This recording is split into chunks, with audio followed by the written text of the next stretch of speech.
One decision turned this broke teenager into a millionaire. This is the story of Parker Walbeck, a videographer who built Full-Time Filmmaker, a platform that taught thousands of people how to make a living from a camera. He started with nothing but a high school project and ended up with a business worth millions. How on earth did he do it? Chapter 1. The Kid with Big Dreams.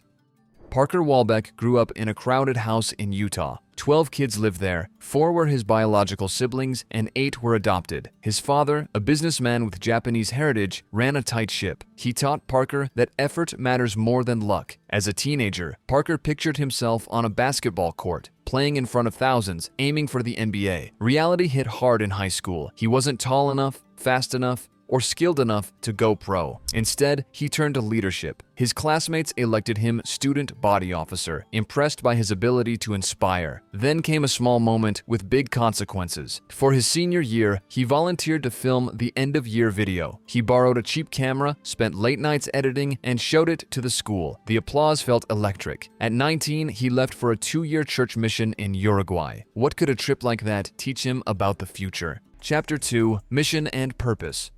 Uruguay tested Parker in ways he never expected. He spent his days knocking on doors, talking to people who often slammed them shut. The schedule was strict: wake up early, plan every hour, and push through rejection. He learned to organize his time and stay focused no matter what. Back in Utah, that discipline stuck. He started dating Lexi, a girl he'd later marry. With the same focus, he applied to everything else. At Utah Valley University, he studied physical therapy and marketing, searching for a career that fit. Sales came easy. He worked at MedSource, selling medical supplies, and quickly rose to the top of the team. Then came a summer job in Texas, selling DirecTV subscriptions door to door. The pay was fine, but the work drained him. He walked neighborhoods in the heat, facing one no after another. Late one night, he watched a Steve Jobs video online. The message was clear: love what you do, or it's not worth doing. That's when Parker had to ask himself, could he walk away from security for something uncertain? What do you think? Should you do what you love, or what gives you security? Let me know your thoughts in the comments, and don't forget to hit the like and subscribe buttons while you're there. Chapter 3. Finding the Spark. Back at school, Parker met Tanner, a friend with a habit of shaking things up. Tanner introduced him to videos by Devin Graham, a YouTuber called Devin Supertramp. Devin's films were wild: stunts, drone shots, and edits that made your heart race. Parker couldn't look away. He took every dollar from that Texas job, about $1,300, and bought a Canon T3i camera with a couple of lenses. He'd watched tutorials, filmed random objects, and pieced together what worked. To test himself, he showed up at a school DJ event uninvited. He acted like he belonged, filming the lights and the crowd. The video wasn't perfect, but people watched it anyway. Then Tanner sent him a lead. Devin Supertramp needed help on a shoot. Parker emailed Devin, begging for a chance. Devin agreed, but the job involved guns and action scenes. Was Parker ready to fake it until he made it?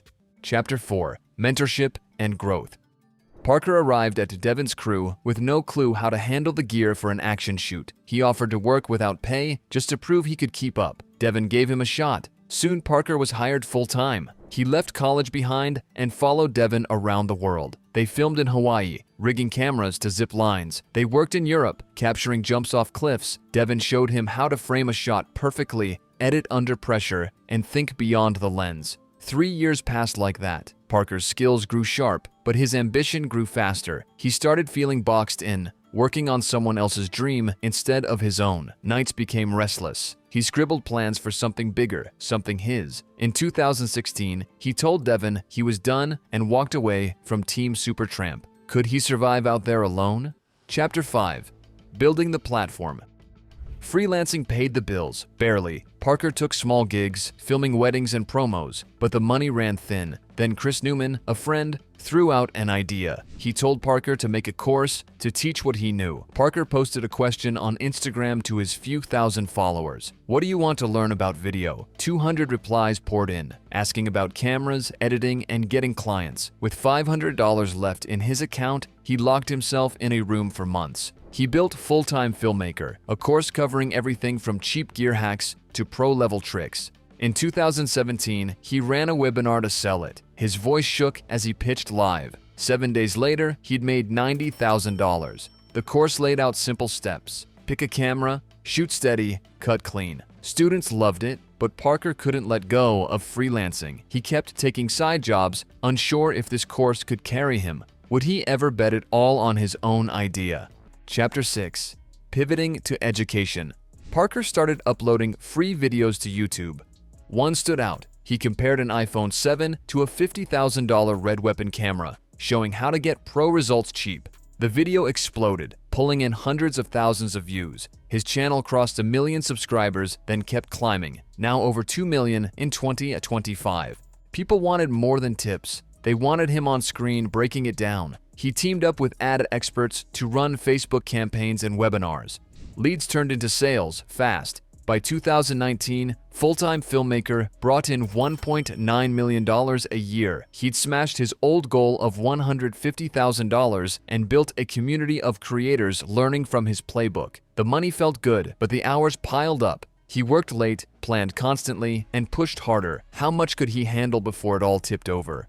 Chapter 7. Scaling and Sacrifices. The business swelled.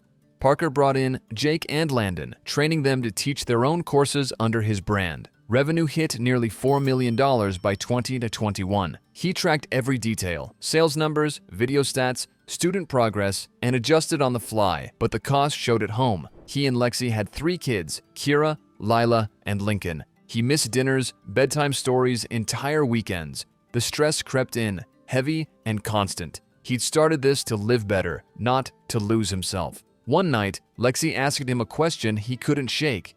Were they still happy? In 2023, he made a move no one saw coming. He sold Full-Time Filmmaker to Landon Bithaway, a student he'd mentored, for a price he kept quiet. What would Parker build next with that weight off his back? Chapter 8. The Solo Creator.